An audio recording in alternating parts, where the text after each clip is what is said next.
Chris, is it true that sellers don't have to pay buyer's agents anymore? Is it true that buyers are gonna have to pay their own agents? What is going on with these changes, and what is this lawsuit I keep hearing about? Well, these are the big questions I've been getting all summer long, so I shot this video to distill it down into the 10 most frequently asked questions I get about this subject. I've taken about 28 takes on this video because I'm trying to get it as short as possible so that you understand what's going on without getting too bored. So here we go, 10 most frequently asked questions. Number one, well, what's the NAR lawsuit about?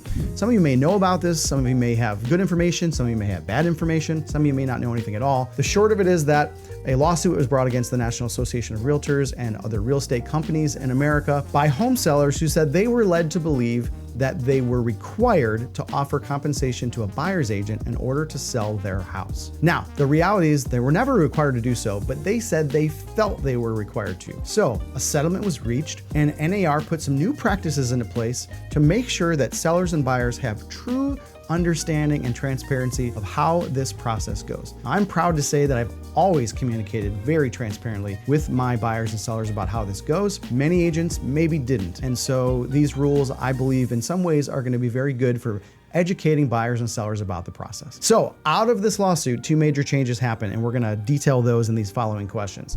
Number one is that the offer of compensation to the buyer's agent is no longer advertised through the MLS. It will now be negotiated directly between the parties, typically at the time of the offer.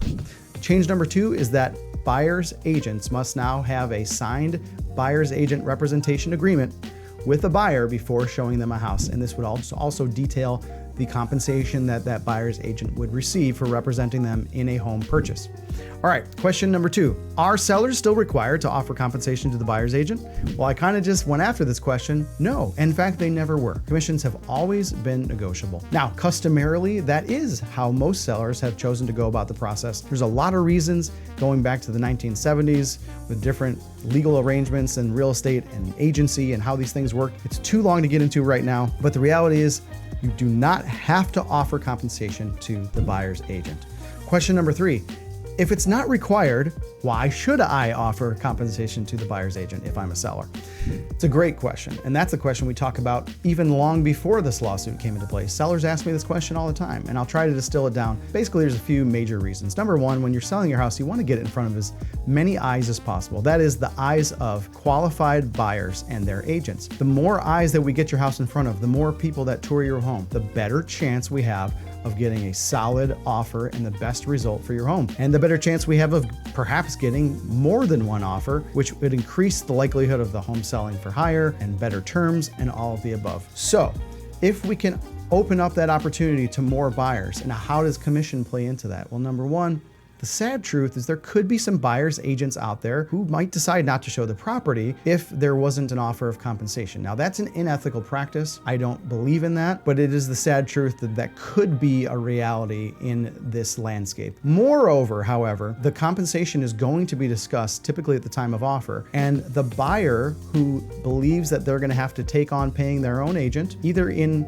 total or in part, may decide to alter their offer to account for the fact that they have to pay that compensation. It could also make them decide not to write an offer at all because they don't want to have to go down that route. So there's a few good reasons why we might want to offer compensation to the buyer's agent. There's more. We can go into detail if you have questions. All right, question number four.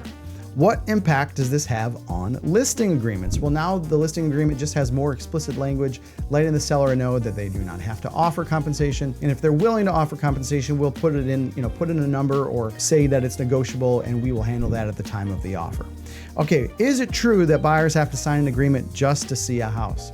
So yes, if a buyer wishes to see a house with a buyer's agent, they will have to have a signed buyer representation agreement with that buyer's agent, which is fantastic news for buyers, believe it or not, because now there is great transparency about what that buyer's agent is offering, what kind of services and experience and knowledge they offer to the buyer, and there's great transparency about what their compensation would be for walking that buyer through the process. Can buyers see homes in other ways? Sure, they could be unrepresented unrepresented and see a home, I highly discourage that practice. You're going to be negotiating directly with a listing agent whose job it is to negotiate against you. And no matter how good of a negotiator you think you are, I promise a professional real estate listing agent will beat you every time. Now, you could see it where the listing agent represents you, and I also don't recommend that either. It takes away some of the fiduciary duties that the agent would have to you. If you have questions about that, we can discuss more.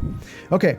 Can buyers now be responsible for paying their agent's commission? Well, it is possible, and it always has been possible. Buyers have had the ability to pay in total or in part their buyer's agent's fee in the past, and they still have the ability to do that now. Now, myself as a buyer's agent, it's always my job to be able to try to negotiate my fee into the sale so that the seller covers my fee and my buyers don't have to. And I'm proud to say that I've been successful to do that in every instance so far, including since this change. So I will continue to do that on behalf of my buyers, but it is good for buyers to know there could be situations where they might participate in paying their agent, and we shouldn't feel weird about that. If an agent's doing a good job for you and providing the value they should be providing you, then they, I would think, would be due a fee. Of course, it's up to you to decide whether an agent is worth what you're paying them. That's the beauty of the free market. All right, how does this affect the relationship between buyers and their agents? Well, I kind of just intimated at that.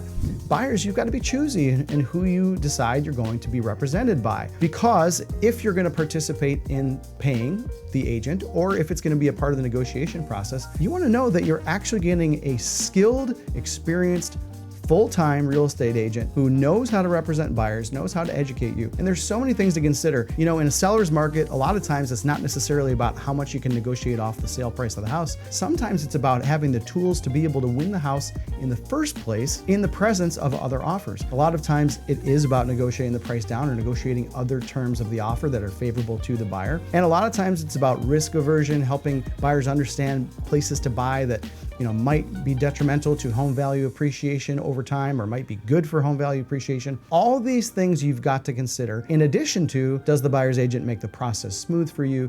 Do they have a team in place to keep deadlines on track to make you feel like everything is being covered and that you're getting a full service experience in buying? So buyers, make sure you're having good interviews with your agent and make sure you feel like they're the right person to represent you.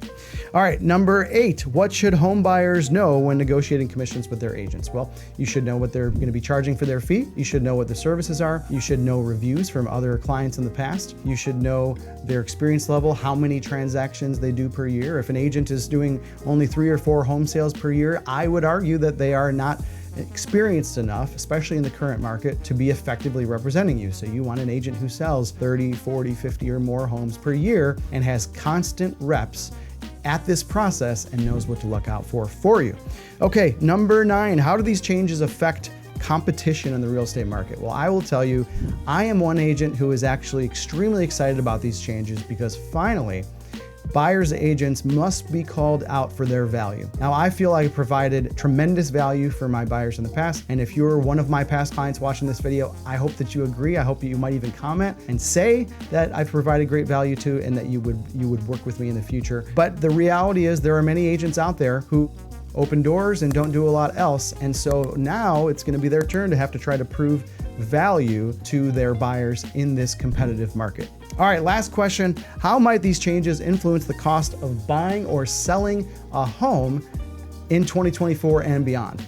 Well, I don't know if it's going to affect the cost much. I think that mostly the home values are affected by supply and demand, by the inventory, what's going on with new construction, by the local area in terms of is there more room to build land, or are we kind of a landlocked area, kind of how we are in the Chicago suburbs? We have to expand only around the edges. So I believe that home values will continue to rise, at least at a moderate pace here in the Midwest and Chicagoland. And especially if things like interest rates go down, then we will see even more demand for homes, which will send prices up even more. I do think that there is the possibility, obviously, that buyers could need to participate in buying a home or in paying their agent when they buy a home. There could be additional costs there, but again, a good agent should be doing everything possible to get those costs covered in some way or another so the buyer doesn't have to come out of pocket. Hey, I know there's a lot of information. I distilled it down as quick as I could. If you have specific questions about this, reach out to me. I love having these conversations. I'm an open book, and I stand proudly by the value that I offer both my buyers and my sellers in navigating these sorts of questions.